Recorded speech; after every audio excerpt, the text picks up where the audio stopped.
This is, I think, my third video on garter stitch knitting and sewing. And what you see on the board here are two pieces of garter stitch knitting. And they're done with more or less scrap yarns, because what I need to find out is how much they're going to shrink in the wash. And 35 stitches on size 6 needles. I just made them the same size. I don't know how many rows they are, because what I was looking at was the width. So each one of these, even though they're slightly different in gauge, each one is about 7 inches wide, and they are about 8 inches long. So what I'm going to do now, I wanted to take a picture of them before I wash them. This is 100% wool, Lion Brand Fisherman wool yarn. And what I'm going to do is throw these in with a regular laundry, and which I do in hot water. And I want to see how much width I lose and how felted they might come out. I had done an earlier piece with a ribbed knitting that granted, it was from an old pair of socks, and the socks were old, but they hadn't been machine washed until just before I did the test. So this is old yarn also, but it's never been knit before. And now I want to see if it felts, if it just pulls together, if the cast-off edge, like up here, becomes too tight. So into the wash they go. Here they are out of the wash, and they did shrink, I guess is what I would call it. They didn't completely felt, but they are felted. 6.5 inches now by 7.5. So simple garter stitch on straight needles, making a a small rectangle. And they shrunk by 1/2 inch each way when I washed them with the normal wash in hot water, which I think rinses in cold water. And there is still some stretch to them, but not a lot. I like it. I like it as a fabric. I like it. It's very soft. And because it's already been washed in hot water, it can be washed in hot water. So now what I'm going to do is stitch it together. Now this is the garter stitch that I've just washed. This is garter stitch knitting that I have just washed. And let me show you about how much stretch is in that. Not a lot. It's very similar to the ribbed fabric that I had already tested.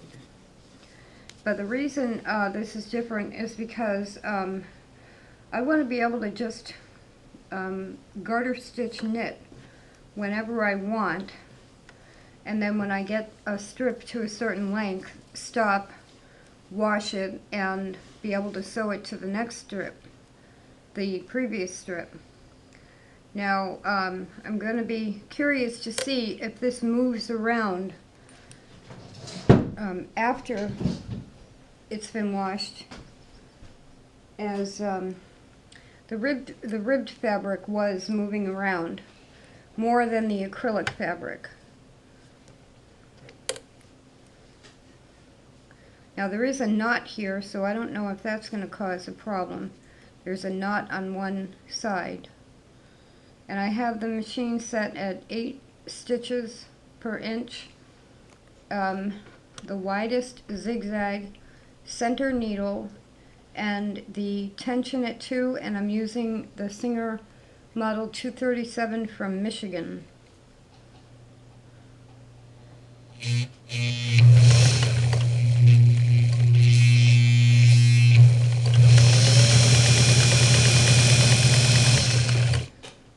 Now I didn't want to get a gap at the beginning like I had the last time.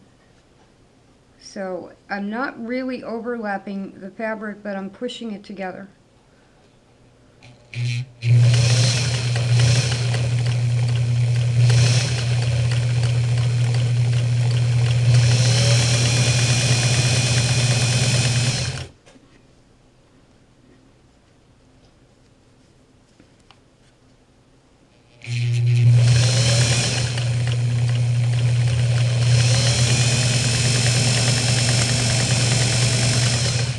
completely forgot about the knot and it went right over it.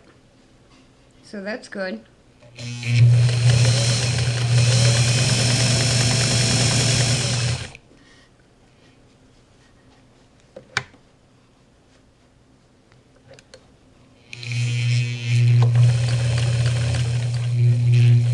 I don't think I caught it at the end there, but we'll see.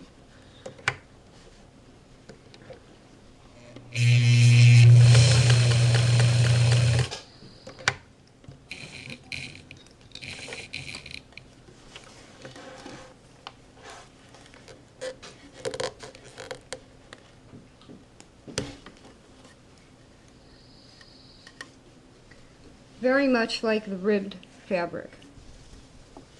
Almost exactly like the ribbed fabric.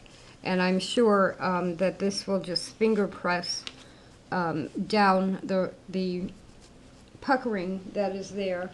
I'm sure we'll just finger press down. Now the only thing is the stitching is holding the seam slightly longer than the rest of the fabric. So you're if you were going to make a blanket like I am, the edge is probably going to be slightly scalloped when you get the whole thing finished. Now, I had thought about using colored thread, but I think it's better to use the white. You know, a very nice zigzag down here in color would actually be a nice accent. But right now, it doesn't look like the zigzag is even enough to look good. I could still do it, but I would need more practice, I think, to get a good zigzag on it all the time.